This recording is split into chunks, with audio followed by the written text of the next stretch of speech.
Hello and welcome to Upsurge, the Global Women of Choice podcast. I am your host, Evelyn Oluchukwu, and today I have the pleasure of hosting Rania Hotate. Now, Rania is a household name for so many of you listening to today's podcast, but if you've not come across Rania, then I'll tell you who Rania is. Rania Hotate is a globally recognized, multiple award-winning entrepreneur. She is an impact leader, an author, and an international speaker whose trailblazing leadership has been honored by the White House, the United Nations, the UK House of Parliament, and the Global CEO Excellence Award, just to mention a few. Now, a catalyst for innovation and systemic change, she brings 2 decades of entrepreneurial experience and a proven track record leading innovation, technology companies, and advising global organizations on human-centered transformation, sustainable growth, and inclusive leadership.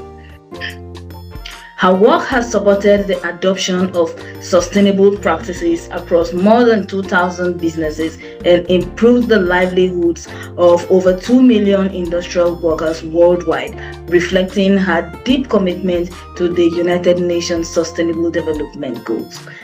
Today, she partners with visionary founders, executives, and changemakers through high-level advisory, executive coaching, transformative workshops, and keynotes, helping leaders activate purpose at scale and build emotionally intelligent, future-ready organizations that drive innovation, strengthen culture, and deliver measurable and lasting impact. So if you've not met Rania before, let's put our hands together as we welcome Rania Hotate to the podcast today. Over to you, Rania. Thank you so much for having me, Evelyn. It's such a pleasure to be with you on the show today. Thank you, Rania. I'm so glad that we're together today as we talk about the power of purpose, building impact-driven enterprises that last. Now, to kickstart today's conversation, I would like to ask you, what does it mean to you to build a purpose-driven enterprise, and how did that philosophy shape your journey as a founder? To me, building a purpose-driven enterprise starts with a simple but a powerful question. Every entrepreneur and leader must ask, why does this business exist beyond making money? Because the reality is profit alone doesn't sustain you through challenges, but purpose does. And a purpose-driven business is one where impact and profit are inseparable. Purpose becomes the North Star. It guides your strategy, it shapes your culture, and it informs every decision you make, from the products you build to the people you hire, to how you show up in moments of uncertainty. It's not something you add later. It has to be there from the beginning. And for me, this became very personal. Growing up through war and forced displacement and instability, and later becoming an immigrant, I experienced firsthand how systems can fail people. And that shaped how I saw the world and how I wanted to build in it. I knew that whatever I created had to go beyond revenue. It had to create a real, tangible change. So as a founder, I didn't just think about scaling a business. I thought about building something that could improve how people work, how opportunities are created, and how innovation can be used more responsibly. And that mindset influenced everything that I did, from hiring for values, fostering inclusive leadership, and designing solutions that addressed real economic and social challenges, not just market demand. And one of the biggest lessons I've learned is that purpose has to be operational, not only aspirational. It's not a mission statement, it's a decision-making framework. It shows up in the trade-offs you're willing to make and the problems you choose to solve and how you define success.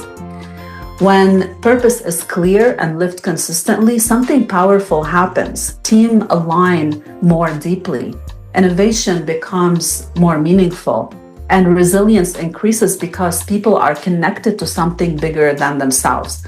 So if I had to make this practical, I would say start by clearly defining your why in a way that guides decisions, not just inspires. Then build systems to measure whether you're actually living that purpose, because when purpose and execution align, growth and impact don't compete. They actually reinforce each other. Wow, they actually reinforce each other. I love the way you say it. And that fits us right into the next question, which is, can you share a pivotal moment when aligning with purpose transformed a business challenge into an opportunity for you? Sure. I've learned that challenges often feel like walls, but when you lead with purpose, those walls can become doorways. One moment that really stands out was early in my entrepreneurial journey when we were introducing advanced technologies into very traditional industries such as manufacturing. There was a lot of resistance. Clients were hesitant, skeptical, and in some cases, outright unwilling to adopt change. And at that time, it felt like a real threat to business growth, because if adoption didn't happen, the business couldn't scale. Initially, the conversation was very much focused on the what and the how, the technology, the efficiency, the return on investment, but it wasn't landing for people. And the shift happened when we stepped back and reframed the conversation around why we are doing what we are doing. So we started communicating a much bigger vision. This wasn't just about implementing new technology. It was about creating safer work environments and improving equity and expanding access to better opportunities for people within those systems. It was about using innovation not only to optimize operations and increase productivity and scalability for those businesses, but to elevate the human experience within them. And that's when everything changed. The resistance didn't disappear overnight, but it definitely softened. Conversations became more open. People started asking different questions. Not why should we do this or why should we use your technologies, but how can we make this work?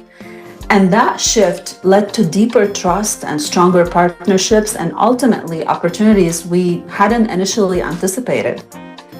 What I took from that experience is that purpose has the power to transform resistance into alignment. Because at the end of the day, people want to be part of something meaningful. When they understand the impact behind what you're building, they don't just evaluate it logically and how it benefits them monetarily or from a productivity standpoint. They connect to it emotionally. So the practical takeaway I always share is when you face a pushback, and you will, don't just push harder on the solution. You need to step back and reconnect to the purpose. Ask yourself, what is the deeper value we're creating here? And then try to communicate that as clearly as possible. Because when people see the bigger picture, what once felt to them like a barrier can actually become the catalyst for your next level of growth. I love the fact that you said the resistance didn't just disappear when you pushed back. It softened. It was still there. It didn't disappear overnight, but gradually it began to soften, and that's one of the key things I really take away from this experience of yours. Now, how do you measure societal impact alongside business success, and why is it important for modern enterprises? That's a great question. I believe that one of the biggest shifts we're seeing in business today is a redefinition of what success actually means. For a long time, success was measured almost exclusively through financial performance, the revenue, the growth, the profitability.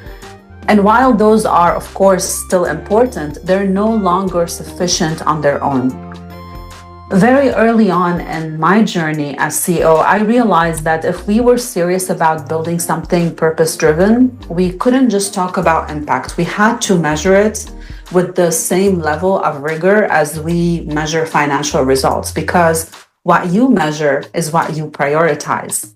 So the first step is really clarity, defining what impact means for your business.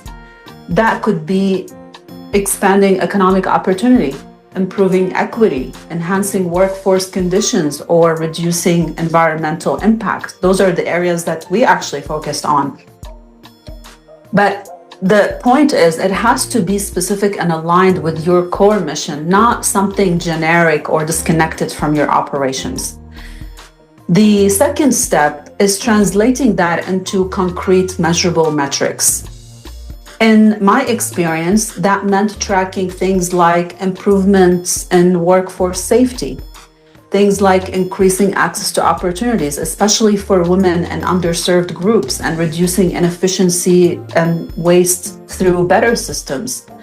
These weren't side initiatives, they were embedded into how we defined performance and how we built our own business model as well. And that leads to the third and most important piece, and that is integration. Impact metrics cannot sit in a separate report or a sustainability deck. They have to influence real decisions. They should shape how you build your products and how you choose partners and how you evaluate success across teams. What happens when you do this well is very powerful. You create a culture of accountability where people understand that success isn't just about hitting a particular number, but it's about creating meaningful progress. And internally, this builds trust. Investors and employees and customers today are all asking much deeper questions than before. They are asking, what does this company stand for, and what is it actually contributing to the world? So they're no longer only caring about what the product is itself, but what does the company stand for and what is it actually contributing? So if I had to make this practical, I would say start by identifying 3 to 5 impact metrics that truly reflect your purpose, track them consistently, communicate them transparently, and most importantly, use them to guide decisions, because when impact is measurable and integrated, it stops being an abstract idea and it becomes a driver of innovation, alignment, and long-term growth. And that's when you start to see business success and societal progress reinforce each other. Rania, you don't cease to wow me. Now, moving forward from the previous question, how has your personal story of resilience and navigating adversity informed your approach to leadership and purpose? I often say that resilience is not just about surviving difficult experiences. It's truly about how you learn from them and ultimately how you lead because of them. My journey began in an environment shaped by war and forced displacement and a lot of uncertainty and lack of safety. And when you grow up in those conditions, you develop a very different relationship with risk, with stability, and even with the idea of control. You learn early on that things don't always go as planned, and that forces you to adapt and to stay grounded and to keep moving forward even when the path is not clear. That experience shaped my leadership in a very fundamental way. It taught me that leadership is less about authority and more about clarity and empathy and courage. Because when people are navigating uncertainty, whether it's in life or in business, they don't just need direction, they need reassurance. They need to feel that there is meaning behind what they're doing and that someone is holding a steady vision. It also changed how I see adversity. I don't see it as something to avoid, I see it as a teacher. And in my journey, some of the most defining moments, both personally and professionally, came from situations that didn't go as expected. But those moments forced me to think differently, to become more resourceful, and to make decisions with both courage and care. And that translates directly into how I lead teams. I try to create environments where people feel safe to take risks, where failure is seen as part of the learning process and where challenges are approached with curiosity rather than fear, because that's where real innovation happens. I think the deeper connection to purpose always comes from that lived experience. When you've seen instability, when you've experienced systems breaking down, you don't take impact lightly. You become much more intentional about what you build and why. You want your work to contribute to something meaningful, to create stability and opportunity and progress for others. And that's exactly how it is for me. So if there is one practical takeaway I'd share, it's this. Take the time to reflect on your own experiences, especially the difficult ones, and ask yourself, what did this teach me about how I want to lead? Then turn those lessons into principles, and don't be afraid to share them, because when leaders combine clarity with vulnerability, it builds trust with others. And trust is what allows teams to stay resilient and aligned and inspired, even in the most uncertain and challenging moments. Absolutely. I really do hope every child growing up through hard times would realize that situation is actually changing that child's psychology for good, and that situation is really capable of making the child tougher and more resilient, and and a more rounded and a more balanced human. Because the truth is, most people who grew up in the midst of uncertainty, who have seen war, who have seen crisis, who have seen really bad times, they do have a very strong sense of resilience and tenacity. So I'm so glad, I'm happy you went through all those things, and your experiences, they did not break you, but they actually made you more strategic in your approach towards life, towards leadership, and towards the impact you make both as a person and in business. Now, moving forward, I would like to ask you, Renia, what are the most common misconceptions about balancing profit and purpose, and how can entrepreneurs overcome them? That's a deep question. I think one of the biggest misconceptions is the idea that you have to choose between profit and purpose. That somehow, if you care about impact, you're compromising financial performance. And in my experience, that's simply not true. In fact, the opposite tends to happen. When purpose is clear and authentic, it becomes a multiplier. It attracts the right talent, people who are deeply committed, not just compliant. It builds trust with customers and partners, and it creates a level of resilience that purely profit-driven businesses often struggle to sustain, especially during challenging times. Another misconception is that purpose is something fixed, that you define it once and it stays the same. But purpose actually evolves. As your business grows, as markets shift, and as societal needs change, your understanding of impact deepens.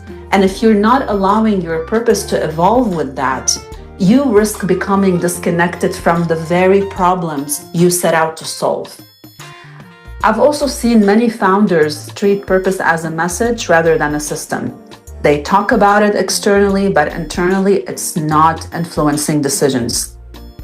And that's where the disconnect happens, because if purpose isn't showing up in your strategy and in your metrics and your day-to-day operations, it won't hold up under pressure. In my own journey, there were moments where alignment with purpose meant making harder choices in the short term, whether that was turning down certain opportunities or taking a longer path to build something more meaningful.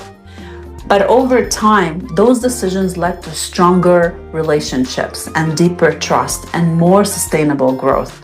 So the way to overcome these misconceptions is through intentional integration. You embed purpose into your business model. You define clear impact metrics alongside financial ones. and you use purpose as a lens for decision making, especially the difficult decisions you have to make. If I had to make it practical again, don't treat purpose as a marketing layer. Operationalize it, measure it, and hold yourself accountable to it. Because when purpose is real, when it's embedded into how the business actually functions, it doesn't compete with profit, it strengthens it. And that's when you move from building a business that simply performs to one that truly endures and creates real change in the world. I love that. That's correct. So purpose evolves. So we must not stay stuck with one purpose, because as just like technology evolves, just like times change, that's exactly how our purpose should evolve. Then you also said we must learn to treat purpose as strategy, and purpose must show up in our processes. Its purpose should not just be something we write and stick on the walls. It should not just be something that we that lives in our company profile and in our organizational documents. Purpose should be our day-to-day guidance. So that's correct, Irenia. I love the way you describe these misconceptions, and you also went ahead to tell us how to overcome these misconceptions. Now, how do you inspire teams to embrace purpose while delivering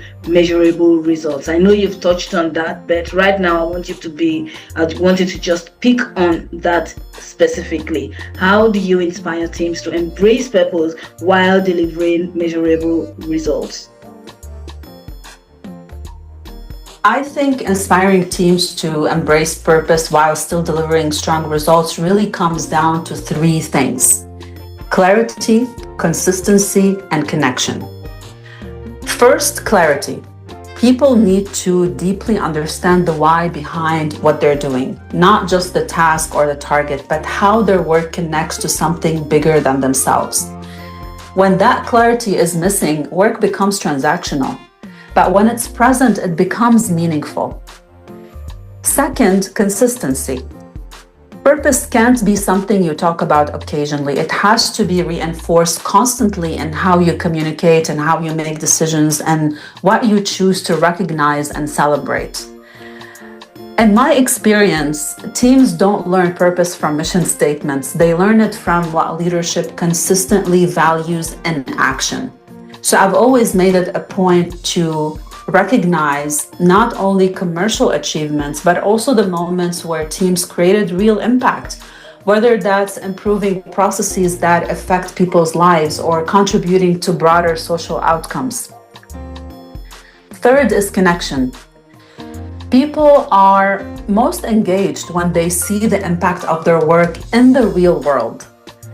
When abstract goals turn into tangible outcomes, whether that's improved safety or better access or meaningful progress in a community, it truly changes the emotional relationship people have with their work, because they stop seeing it as just execution and they start seeing it as contribution.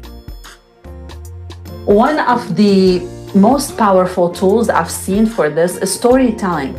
Not just top-down messaging, but consistently sharing real examples of how individual efforts connect to a broader impact. Over time, those stories shape culture far more than policies ever can. And equally important to that is autonomy. When people are trusted to solve problems in ways that align with purpose, not just follow the instructions that you give them as their leader, they become more creative and more accountable and more invested in the outcome. And ownership changes everything. So if I had to distill it into a practical advice, I would say you connect every role to impact, you celebrate both results and meaning, and you give people the space to own their contribution. Because ultimately, purpose-driven teams are not motivated by slogans. They're motivated by seeing clearly and consistently that what they do matters and that their work is part of something larger than themselves. I love the sound of your voice when you talked about clarity and connection and consistency. When you said teams had to really see that what you're doing, it's actually targeted, and that's right. That's absolutely right. Now, moving forward, Renia, I would love to ask you, what advice would you give to women leaders or founders who want to build businesses that are both financially sustainable and socially impactful? Oh, great question. If I had to distill it into one core principle, it would be lead with clarity of purpose and courage. Because everything else, strategy, execution, and even scale, everything else, all that flows from that foundation of clarity of purpose and courage. Clarity of purpose means being very honest about the change you want to create in the world, not in abstract terms, but in a way that actually guides decisions. And courage is what allows you to stay aligned with that purpose, especially when the easier path would be to compromise it. In my experience, building companies that are both financially sustainable and socially impactful requires you to embrace risk, not avoid it. Because innovation rarely happens in safe and predictable environments. Some of the most meaningful breakthroughs come from moments where you're willing to challenge existing systems and question assumptions and take a path that doesn't yet have a blueprint. But again, purpose alone is not enough. You also need alignment and execution. That means building a team that genuinely shares your values. Because when people are aligned at the level of mission, you don't need to overmanage them. You create space for ownership and creativity and resilience. And impact scales much faster when the team is emotionally and intellectually connected to what they're building. Another important piece is discipline around measurement. From day one, you need to track both the financial and social outcomes, not as separate tracks, but as two dimensions of the same success. What gets measured gets prioritized, and what gets prioritized gets built into the culture. And I also think it's important to acknowledge the strength women often bring to leadership, such as relational intelligence and empathy and systems thinking. These are not soft skills. They are strategic capabilities. They allow you to see complexity and anticipate human dynamics and build organizations that are not only high performing, but also deeply connected to the people they serve. So if I had to make all this actionable, I would say define your purpose clearly, build around it intentionally, embrace risk as part of innovation, and measure what truly matters, not just what is easiest to measure. Because when purpose is authentic and fully operationalized, you stop making trade-offs between profit and impact. Instead, you start seeing how each one strengthens the other. And that's where truly sustainable businesses are built. Thank you so much, Renia, for your time. Thank you for your insights. Thank you for everything you've shared with us. Thank you for bringing in your decades of experience into telling us about the power of purpose and how we can build impact-driven enterprises that last. It was such a pleasure having you, and I'm 100% sure that my guests have really had a nice time listening to you today. Thank you, because we've come to the end of today's conversation, and it just has been an excellent time. Now, as we draw the curtain, do you have any other thing you would like to add to today's conversation? Any final words to any woman listening, or what would you have to say as we round up today's conversation? I would like to share a little bit about how I see purpose-driven enterprises shape the future of business and society. So if we have a few minutes, I'd love to end with that. Go ahead, please. I believe we are entering a fundamental shift in how we define business itself. The next era will not be led by companies that simply optimize for profit, but by those that embed and integrate purpose into the core architecture of how they operate, innovate, and scale. And this is not theoretical for me because I've lived it through in practice while building and scaling global technology businesses, particularly in my last role as CEO of ID4A Technologies, where we were operating at the intersection of advanced technology and traditional manufacturing.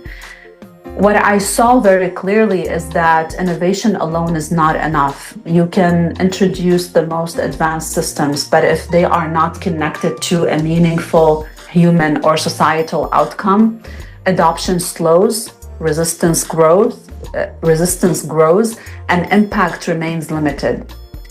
What actually created transformation was not just the technology itself that we were building, it was the ability to align it with a broader purpose to deliver on the UN Sustainable Development Goals, including improving safety, increasing equity, reducing exploitation, expanding access to opportunity, and modernizing businesses in a way that not only elevated industry, but it elevated people rather than excluded them or displacement due to the implementation of automation and AI technology. And when that alignment was clear, everything changed. Conversations shifted, trust deepened, partnerships opened, and scale became possible in a very different way. And over time, that experience really enforced a core belief for me that companies that embed social, environmental, and economic impact into their strategy don't just perform better financially over time. They actually help shape the systems they operate within. And I've seen this firsthand. They begin to influence behavior across their ecosystems. They set new expectations in the market, and they ultimately drive systemic change across industries and societies. And what I saw clearly is that this is where purpose becomes transformative, because it is not just about what a company delivers, it's about what it normalizes in the world around it. It also fundamentally changes the nature of innovation. In my experience, purpose-driven leadership ensures that innovation expands opportunity rather than deepening inequality. It ensures that progress is not just fast, but fair and inclusive and sustainable. It ensures that the systems we build today create a stronger foundation for future generations. And this becomes especially critical now because we are operating in a world that is shaped by exponential technologies, from AI and automation and rapid digital transformation. And these tools have extraordinary potential, but they also carry real risk if they evolve without intention. And again, I've seen this firsthand, that the difference between technology that creates meaningful progress and technology that creates harm is not capability. It is intentional design anchored in purpose. That's why I believe purpose is no longer a philosophical choice. It is a strategic necessity. It forces a deeper question into every decision. We no longer just ask, what can we build or what should we build? What problems are we solving? Who are we building for? And who actually benefits from this? Those becomes the questions that we need to ask. And when that question is embedded into strategy, not added as an afterthought, it fundamentally changes the trajectory of what you build. So it's very important to shift from asking, what should we build, to who are we building for and who actually benefits from this? And we're already seeing the shift happen. Talent is choosing meaning over title. Investors are evaluating long-term impact alongside financial returns. Customers are increasingly paying closer attention to what companies stand for, not just what they sell. And as these forces converge, purpose stops being a branding exercise. It becomes a competitive differentiator and a measure of relevance and resilience. So, as we conclude, When I look forward and when I look ahead, I don't see purpose-driven enterprises as a niche or alternative model. I see them becoming the default model for meaningful business.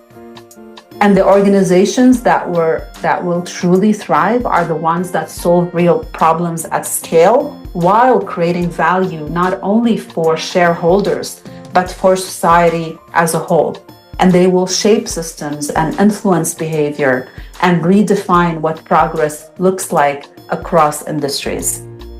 And from everything I've experienced building across different markets and challenges and transformations, I want to leave you with one truth, because that became very clear to me throughout all these years. The future will not be defined by the companies that make the most profit or scale the fastest, but by the ones that make the most meaning and scale what truly expands human possibility. Thank you so much for having me on the show. Thank you, Rania. Thank you so much. This was really very, very insightful. Thank you, everyone, for listening. Until I come your way again next week with another interesting episode of Upsurge. Thank you for your time, and